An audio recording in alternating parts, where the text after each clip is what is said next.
Yo, what's up mga sneakerhead? Ito po si Shoe Checker. Welcome po sa aking channel. Ngayon mga ka-sneakerhead, ang pag-uusapan po natin is StockX. Isa po siyang sikat na online na claiming shoe seller po siya ng sapatos na mga high-end po. Ngayon kasi mga ka-sneakerhead, almost in the past few months, pag nakita ka ng StockX, sinasabi nila lalo na yung tag na kulay green na may X, legit. Ngayon po mga ka-sneakerhead, isa rin po ito sa yung mga reseller na bumabati ko sa akin noon pa, huwag daw maniwala dito sa apps. Yung StockX daw po, pag meron na daw yan, matic, legit na kasi may mga nagaran yan sa akin. Kahit ako na-alarma po ako kasi unang-una bakit siya hindi pumapasa? Di nag-imbestiga rin ako. Tinatry ko talaga halos sa awayin ako ng mga ibang lahi at especially US, lalo na sa mga taga-Pilipinas na bumibili ng StockX na peki daw yung apps, hindi daw po yung StockX. So ngayon mga sneakerheads, nag-research po ako regarding po dito para malaman po natin yung totoo. Parang napapayayata ako kung ano yung ginagamit ko, kung peki ba itong check o yung StockX. So, nag-research po ako. Nalaman ko po papakita ko po. Actually, I haven't posted on YouTube in like 6 months, and I missed you guys a lot. For those of you who follow me on my other platforms, So, forward na lang ito mga sneakerhead like in short form content, like TikTok, Instagram, whatever. But I missed you guys, and I wanted to say that I'm officially back. But anyways, enough talking. Mga sneakerhead, siya yung gumagawa ng vlog. Napapanood ko rin yung mga ginagawa niyang vlog. Marami na rin siyang series na ginawa regarding StockX. Ngayon po, i-follow nyo rin po siya at marami kayong matutunan dito. Ngayon mga sneakerhead, ikukwento niya dito, paano nahuli ng Nike? At saan nagsimula, paano nahuli ng Nike ang StockX po?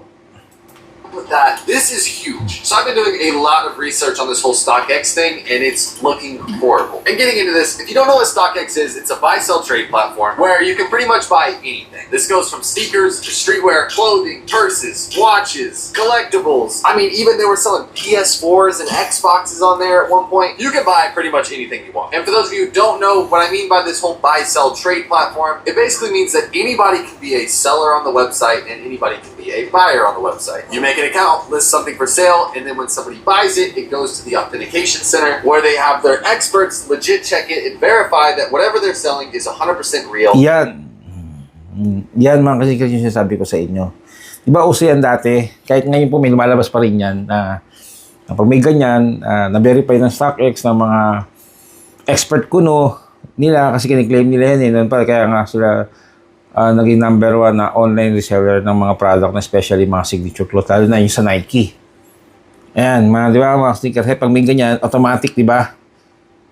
Then they send it to the buyer. And I'm sure a lot of you guys watching this video know this, but for the people who don't, it's not StockX selling products. Like, they are just the middleman in between buyers and sellers. But anyway, what made StockX so special is their authentication process. Now, back in the day, we didn't have this. When you bought something online on eBay or wherever, you didn't know if it was going to be legit or not, and this was pretty scary. So when StockX came through... Ayan yun, di ba, mga sneakerhead, pag nalaman yun dati, naabutan ko to. Nabibili ka sa eBay, wala kang kasigurado kasi hindi pa uso dati yung mga yung mga apps nun wala pa di ba? Ngayon, nagka-idea ang StockX, dito talaga sila nag-click. Kahit man ako believe ako sa naging idea nila with this groundbreaking technology where they would 100% legit check anything you buy with their expert legit checkers. Ayan, with expert legit checker mga sneakerhead. Diba, pala natin. So that no matter what you bought on their website, it was guaranteed authentic. Or so we thought. So this all started back in 2022, and I'm not going to get too far into this, but pretty much StockX tried to launch some NFTs, and they were pictures of Nike shoes during this whole NFT era. And Nike was like, "Hey, you can't sell NFTs of like our shoes and our branding. You can't do that. That's illegal." But this has nothing to do with that whole situation. But that's what got StockX kind of in the hot seat and pretty much got Nike's attention. And after this, there was a reseller that came out saying that. Ayan po kasi dito nagsimula na bumili yung reseller, halos pakyawin niya yung mga sapatos sa StockX.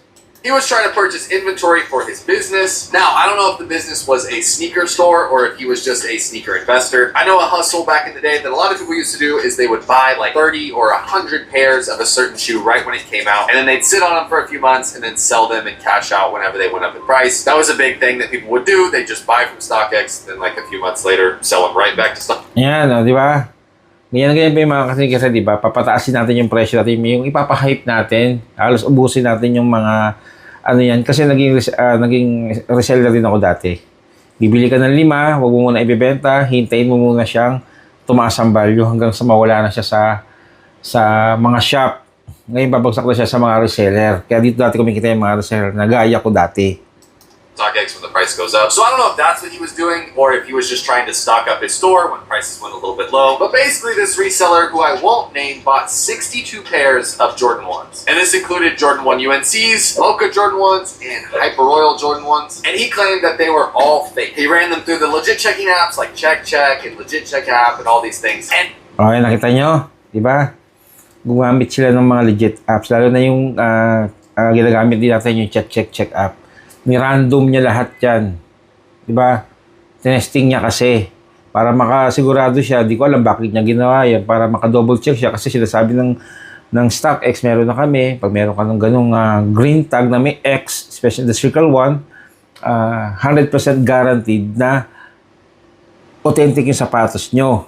Diba? and every single pair came back as fake. And judging by the prices around this time in 2022, most of these I'm assuming were around $300 a pair. So we're looking at around $20,000. And for those of you who don't know, StockX does not have a return policy. Now, on paper... Oh, yan. Totoo yan mga kasnikere dati. Nung pumapasok pa ako dyan sa site ng StockX, tumitingin ako, talagang meron silang no return policy. This sounds okay, what I'm about to tell you. But since StockX is the middleman and does the authenticating, there is no reason that you should be sending them back. The authenticators make... Oh. Di ba? Ganyan yung sinasabi. Kasi wala nang dahilan para isolin mo yan. Parang promotional kasi nila yan na wala kang dahilan para isoli yung sapatos kasi automatic yan, dumaan na yan sa sa nag-legit check. Ganun yung naging naging marketing markup nila. Kaya nag-click sila mga ka-sneakerhead. Make sure that they are real, and they make sure that they are never worn. They make sure that there's no scuffing on them. They make sure they don't smell bad or whatever, right? So it's not like you get something and there was like something wrong with them and then you would send it back because they get authenticated. But them not having a return policy became their biggest downfall. If you got a pair of shoes with a factory defect, or if the shoes were fake, or if they had a scuff, or any of these things happened, or if the shoes were worn, you could not send them back. You were stuck with them. So this guy was reasonably mad over 62 pairs, 20... Yun mga ka-sneakerhead pala. Matapos niyang ipa-legit check sa apps, yung sapatos na binili niya, doon na nag-trigger. Doon pala na siya nag-trigger. Na lumalabas is, nung nirandom niya sa check apps at sa iba pang legit check na dalawa yung ginamit niya, isa na yung ginagamit natin na check app. Ngayon, in-email niya ngayon yung kasi parang gusto niyang ibalik kasi kahit man sino ibabalik talaga yung sapatos na yun $8,000 worth of fake shoes that he could do nothing with. So he reached out to StockX, nothing happened, and then he made some calls around and actually got in contact with Nike. Now, I have no idea how he did this, but this is all according to Complex and the news. Okay. Yun pala. Meron palang kinontak niya ang Nike regarding dyan. Kasi nga, di ba, wala kasi no return policy ang StockX Once na bumili ka kasi sa kanila, hindi mo na maibabalik yung Kaya parang humingi siya ng tulong sa Nike. Kasi laking pera yung nawala nawala sa kanya and the court case and all these articles. But Nike was actually interested in this and sent a representative to actually come and personally take a look at these sneakers. So the Nike representative came to, I'm assuming, this person's house or his store, and the guy only had 38 pairs at the time. Now, once again, I don't know where the remaining shoes are. He could have ordered them to one store and then the other pairs to another store. That is not really specified in these documents, but this Nike representative actually determined that all 38 pairs that they looked at. Yan ang mga ka-sneakerhead. Bukod po sa apps, Nike na mismo, representative nila, kinonfirm pa lalo na yung 38 na pairs na binili sa StockX is fake. That were fake. Fugazi, counterfeit, replica, unauthentic, unverified, reps, UAs, whatever. Oh, ayan, di ba? Balikan natin yung sinabi niya na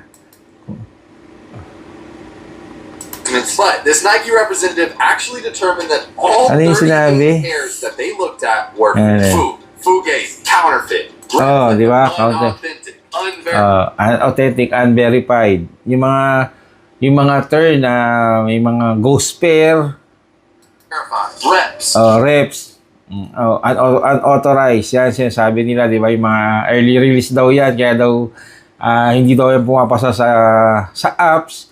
Wala pa daw yan sa system ng apps. Di ba? Napakalaking kalokohan po niya, mga ka-sneakerhead. Yung sinasabi na early release na yan, huwag po kayong maniwala dyan. Di ba? Ulitin natin yung sinasabi. Were fake. Fugazi, counterfeit, replica, unauthentic, And authentic at authorized. Yan. unverified, reps. Yung unverified, di ba? Sinasabi rin niya na unverified pa yan kasi nga early release po yan. Sample pa daw yan. Ayan. Unauthorized pair. UAs, whatever you guys want to call it, fake. Kung ano man ang itawag niyo doon. Di ba? Malinaw po yung mga ka-sneakerhead. Noon ko pa yung sinasabi. Di ba? Kahit ano pang sabihin nila dyan na early release lang yan, limited edition lang yan, konti lang ang binigyan yan, ilan lang yan. Kaya yan, hindi yan lumalabas pa sa system, kaya yan sinasabing fake. Di ba? Fake pa rin yan. Hindi po yung totoo mga fake, sabi ng mga scammer po, mga ka-sneakerhead. Before making a huge scene on social media, Nike did this very, very secretly. And the guy who shall not be named did not make this known. And Nike decided to launch their own secret investigation where Nike representatives actually ordered multiple pairs of Jordan Nike sneakers on the platform. And after they did, Yan. Nike na ngayon, ang ginawa ng Nike, mga ka-sneakerhead, umorder sila direkta mismo sa StockX. Para mapatunayan din talaga na kung galing ba talaga sa StockX yun. Kaya ang ginawa nila, umorder din po sila. did this, Nike actually caught StockX selling 4 pairs of counterfeit. Yan. Yeah. Nike said, it obtained 4 pairs are counterfeit shoes. Tapos ang sinasabi nila, ang markup po niya having 100% authentic guaranteed. Jordan shoes. And they did that all in secrecy before they came at them with this lawsuit, which is really smart on Nike's end. And one of these pairs specifically was a Jordan 1 patent bred. I wanted to just throw that in there because there is like photo evidence of this in the documents. So then Nike started this lawsuit, started piling all these allegations on them, and just started hitting them from every which way because of this secret investigation they already did. And Nike claimed that StockX was knowingly selling fake sneakers, and they Kita nyo, alam pala na. also claimed that StockX's authenticators cannot determine if something is real or fake. Yan na mga ka-sneakerhead. Di ba? Nike na nagsabi mismo, yung nag-authenticate sa StockX, hindi sila authenticated mismo talaga. Wala silang alam. And that they don't have any special job qualifications or any, I don't know, expert. Yan. Saan ka makakakita ng mga ganyan na hinahanap, ayan yung mga expertise, trabaho talaga nila yan, di ba? Ni ang StockX, wala po sila niyan mga ka-sneakerhead. Di ba? Kinreclaim lang nila, lumalabas talaga sila na fraud. To be able to tell if something's fake or real. And they claim on their website that everything is 100%. Ayan, dati meron po niyan. 100% authentic daw sila. Diba? Kaya nga walang dahilan para maibalik mo siya. Ay yung naging campaign nila noon pa. Authentic, which is false advertising, and they have no return policy, so if you get a fake pair of shoes, you're pretty much screwed. Di ba? Kadalasan naririnig to mga to sa yung mga scammer, kaya po natatawa na lang ako mga ka-sneakerhead. Di ba? 100% guaranteed authentic. Di ba? In then you have to stay with them. And of course, approving the sale of counterfeit Nike shoes on their platform, which is illegal. And also, just as a little cherry on top, during this secret investigation Nike did, they actually found a fraud ring of over 1,800 fake clothing items on there. This was all done in secret. And after this, StockX scrambled. They started doing all these things under the table, by the way. They didn't make any big announcements about this. It wasn't... Oh, kita niyo, di ba? Nilihim pa nila. Di ba? Ito yung kaya ako na-alarma rito. Diyan nag-start nagagalit sa akin yung mga yung mga nakakabili sa StockX. Diyan yun eh. Sinasabi na ako ang peke tsaka yung apps ko, magsama daw kami. really public on social media, so StockX removed the term verified on... Oh, yan. Tinanggal na nila yung NFT, tsaka tinanggal nila yung 100% authentic. Wala na ngayon sa nila, sa online platform nila. Authentic from their platform, meaning that they don't verify them anymore, which is huge in itself because their entire platform is built on verified, authentic, StockX verified. Di ba? Dati, yun ang pinagmamalaki ng StockX. Di ba? 100% na may proof sila na legit yung sapatos kasi meron nga yung logo. 100% authentic, whatever that means. So they just removed that from their platform, meaning they don't know. You might get a fake, you might get a real. And then, Oh, di ba? Ngayon, pag bumili ka sa kanila, hindi ka na ngayon sigurado kung peki ba yan o original kasi hindi na nila ngayon ginagaranti. Saan ba itong StockX na to? the CEO of the company stepped down from his position as Mga ka-sneakerhead, yung chairman nila, tumakbo na. Parang yung mga ginagawa ng mga nangi-scam, di ba? After nyo mabayaran, wala na. Ginost na kayo. Nagtakbuhan na po sila mga ka-sneakerhead. CEO. Right when it gets to controversy, bro's like, I'm out. Peace, have fun. Somebody else can handle it. I'm out. And then, as of recently, I think this was November or December of last year, which is only a few months ago, StockX implemented a return policy. Nagkaroon. Last year. Nagkaroon na sila ng return policy. Finally, after over 10 years of StockX being a thing, they finally made a return policy. Keep in mind, we're just talking about sneakers. Imagine niyo mga ka-sneakerhead, yung mga nauna pang bumili niyan, unang nilaunch nila to. 'Di ba? Hindi mo maibalik, 'di ba? Kung ano man yung reklamo mo, kahit na may factory defect yan, may gas yan. 'Di ba? Hindi mo na maibabalik sa kanila yan, 'di ba? Imagine, ang dami nilang naloko. Here, imagine buying a $10,000, $20,000 like a Rolex watch or a very expensive cause figure that's $10,000, $20,000, $30,000. We're not just talking about sneakers here. The lawsuit is mainly talking about sneakers, but as in other products, you're cooked as well. If you bought a $30,000 Rolex watch, you're just done. You're stuck with it if it's fake. And then with this whole lawsuit and all these allegations finally hit the public, they hit the social media platforms, everybody's... Yan, gumalat na. Di ba? Kaya ingat kayo mga ka-sneakerhead. Started talking about this. StockX released a bunch of statements saying that Nike's claims were misguided. Ngayon, pinipilit nila itayo uli yung pangalan ng StockX. Yan. Sinisiraan na ngayon nila ang Nike. And that they were false. And Nike said that they were just good actors. They were good at portraying this image and making it seem like they were one thing, but they really had no idea what they were doing. StockX said that that was false and that they weren't just good actors, I guess. But as of recent news, a few days ago, the court on this case, the judge, the court, they said that StockX is now liable for selling... Nanalo po ang Nike sa demanda nila sa StockX.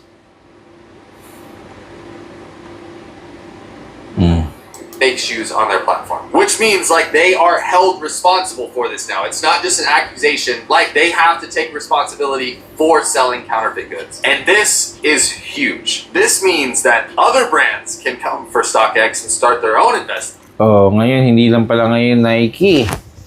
Ngayon pati mga ibang brand din pala ngayon mga ka-sneakerhead, hahabulin na ngayon ang StockX para i-demanda din sila. Kasi gusto nilang gumaya sa ano eh, sa Nike. Like Adidas, New Balance, Asics, literally anything. Travis Scott merch, Supreme, Fake, all this stuff. And I know there's a lot of fake clothing that allegedly goes through StockX, like Spider, Hellstar, all these brands. People have made really good fakes of this, and they're just flying through StockX because it's kind of hard to legit check a blank t-shirt that has a tag and a print on it. I know it sounds dumb, but it's like if you have the same blank as the original and you make the tags look identical and it's just a screen printed shirt, it's hard to decipher. But this is huge because other brands can now sue them because they're liable, and Nike could even threaten to pull all of their products off their website, and then they'd really be cooked because 90% of their stuff is Nike. And it just sucks that See, kita nyo, 90% pala ng stock ng mga binibenta sa stock is 90% is all Nike. Oh, this little thing. oh, ayan yung sinasabi ko sa mga ka-sneakerhead. Di ba? Pag meron yan noon, alala ko yan, nagkalat yan sa mga mall, parang pinagyayabang yun. Parang ano yan dati, parang off the white yan. Here does not mean anything anymore. Back in the day, Oh, di ba? Narinig yung sinabi niya. Narinig nyo, break natin ng konti. Break natin. and it just sucks that this little thing right here does. Oh, yan. Ngayon, pag nakakita kayo ngayon yan sa mga nabibili sa'yo, alam na sigurado to ng mga scammer yung nakabili niyan. Ang gagawin lang nila yan. Ngayon, pag nakita nyo, automatic, wala na ngayon silbi yan. Kaya ang ginagawa niya, tinatanggal yan. Does not mean anything anymore. Back in the day, like if you were buying a pair of shoes or you were selling a pair of shoes, like if this was in the equation, like, oh, I got Yan, totoo yan. Di ba? Ayun yung na-encounter ko na bumabati ko sa akin na pag may nakita sila niyan, automatic 100% guarantee, original daw. Ngayon, wala nang silbi yan. Kaya ang ginagawa ng mga scammer dyan, tinatanggal yan. Binibenta yan sa inyo. Pag tinanong na galing sa StockX, nako, matakot na kayo. from StockX. It's got the StockX tag. Like, you knew they were legit. Like, no questions asked. Yes, there was fake companies that would put these little tags on there, but it was pretty easy to determine if they were real. But back in the day, like, if it had these, like, you knew, like, you were good. And people would keep this on their shoes. Ayan, nakikita ko yan yung ganyan. Sneakerhead, di ba? Parang off the white yan dati, pinagyayabang yan, galing ng StockX yan kasi, di ba? Kasi mahal na, guaranteed 100% legit pa. They go in public with these still on their shoes. Like, people would go to school with just like Air Maxes or like regular white Air Forces and still leave this on there. And now that this right here doesn't mean anything, like what does that mean for the future? I don't know. And this is still an ongoing thing. This case is gonna keep evolving and keep progressing forward. I'm sure there'll be new news that like comes out soon. But I just felt like this was worth covering. This is huge. Like, StockX now can't prove that they can authenticate things, and they've just been deemed liable for selling fake stuff. Like, that's massive. But anyways, guys, that's pretty much it for today's video. I hope you guys enjoyed. O yan mga sneakerhead, di ba? Kaya mag-ingat po kayo mga sneakerhead. Hanggang dito na lang yung video natin ngayon, ha. Kaya maraming salamat po mga sneakerhead. Hanggang sa muli po. Mag-ingat po kayo parati.